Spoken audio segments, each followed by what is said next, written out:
مسیح کے بابرکت نام میں آپ سب کو سلام۔ میں خدا کا شکر گزار ہوں اپنے کورین سینئرز کا بھی، جن سے ہم خدا کے کلام کو سیکھ رہے ہیں، ان بھیدوں کو سیکھ رہے ہیں، ان مکاشفات کو جان رہے ہیں جن کا جاننا سچ مچ میں ہمارے لیے ضروری ہے۔ اور پچھلی کلاس میں ہم نے یہ سیکھا تھا کہ یہودیوں نے یسوع کو کیوں رد کیا، اور پھر ہم یہ جانتے ہیں کہ خدا ہم سب سے پیار کرتا ہے اور اس نے اپنے بیٹے خدا یسوع مسیح کو بھیجا۔ اب اس جدید دور میں تو ہم یہ بات بڑے اچھے طریقے سے جانتے ہیں، لیکن اس وقت جو یہودی تھے، جو شرع کے عالم تھے، فقی فریسی تھے، بڑے لیڈر تھے، سردار کاہن تھے، جو خدا کے کلام کو بڑے زبردست طریقے سے جانتے تھے، اس کی نبوتوں کو، اس کی پیشن گوئیوں کو، نبیوں کے بارے میں، نبیوں کی حالات زندگی کے بارے میں، وہ سب چیزیں بڑے خوبصورت طریقے سے جانتے تھے۔ تو پھر انہوں نے یسوع مسیح کی پہلی آمد پر ان کو کیوں نہیں پہچانا،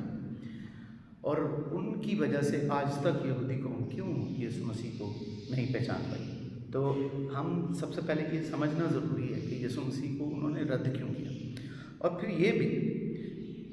ہمارے لیے یہ ضروری ہے کہ ہم بائبل مقدس کو جانیں، سمجھیں اور کوئی بہتر طریقہ تلاش کریں جس کے وسیلے سے ہم خدا کے بیٹے خدا یسوع مسیح کی پہچان میں بڑھ سکیں۔ اور یہ بڑا ضروری ہے کیونکہ نشان گواہیاں اس دور میں بھی موجود تھیں اور آج بھی موجود ہیں، اور خدا کا بیٹا خدا یسوع مسیح ہماری زندگیوں میں کام کر رہا ہے۔ اور پھر ہم یہ بھی جانتے ہیں کہ وہ نجات دہندہ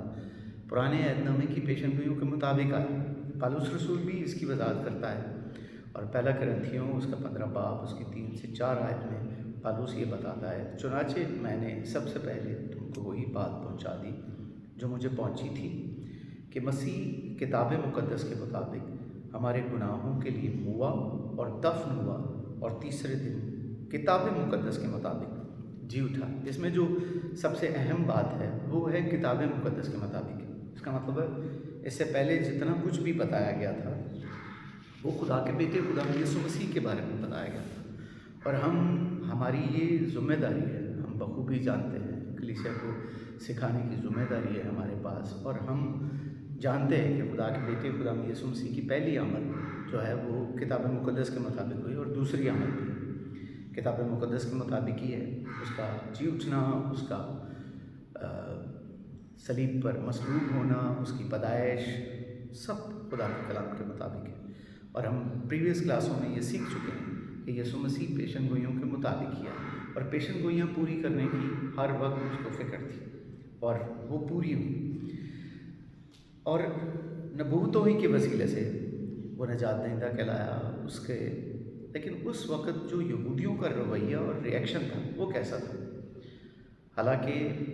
ہم خدا کے حضور میں یہ شکر گزار ہیں کہ ہم سیکھ رہے ہیں اور بڑھتے چلے جا رہے ہیں، اور ہمارا دماغ، ہمارا وزڈم کھلتا چلا جا رہا ہے کہ خدا کس طرح کام کرتا ہے۔ لیکن اس وقت کے لیے افسوسناک بات یہ تھی کہ جو سردار کاہن کہلاتے تھے، جو خدا کے کلام کو بڑے اچھے طریقے سے جانتے تھے، رازوں کو جانتے تھے، وہ کیوں پہچان نہیں پائے؟ اور ہم سیکھ اس لیے رہے ہیں تاکہ ہم شیشے کے طور پر استعمال کر سکیں یہودیوں کا وہ رویہ، یہودیوں کی وہ غلطی جو انہوں نے کی وہ ہم نہ کریں، اور یہ دیکھیں کہ انہوں نے کیا کیا تھا۔ آئیے دیکھتے ہیں یہودیوں کا رد عمل کیا تھا۔ متی 26 باب اور اس کی 49 آیت میں لکھا ہے، بڑا واضح لکھا ہے، اور سردار کاہن اور سب صدر عدالت والے یسوع کو مار ڈالنے کے لیے اس کے خلاف جھوٹی گواہی ڈھونڈنے لگے۔ جھوٹی گواہی، اور سردار کاہن اور صدر عدالت والے لوگ جھوٹی گواہی، اس کا مطلب ہے ان کے پاس سچی گواہی نہیں تھی۔ کوئی بھی ایسا شخص نہیں تھا جو ان کے یسوع کے خلاف گواہی دی، کیونکہ سب لوگ یسوع مسیح کو نجات دہندہ سمجھتے تھے۔ لیکن سردار کاہن، خاص طور پر سردار، بڑے لیڈر، وہ یسوع مسیح کو مارنے کے لیے جھوٹی گواہی ڈھونڈ رہے تھے۔ کیا جب وہ جھوٹی گواہی ڈھونڈ رہے تھے تو ان کی آواز مقدس تھی، یا جو وہ نعرے لگا رہے تھے آزادی کے، خوشی کے، وہ گواہی ڈھونڈ رہے تھے جھوٹی، اور ان کو پتہ ہے کہ جھوٹ کیا ہے؟ اگر ہم ان کی مذہبی زندگی پر نظر ڈالیں تو سچ مچ میں وہ شریعت کے پابند تھے، اور ہمارے ہاں بھی بہت سارے ایسے خادمین ہیں جو خدا کے کلام کی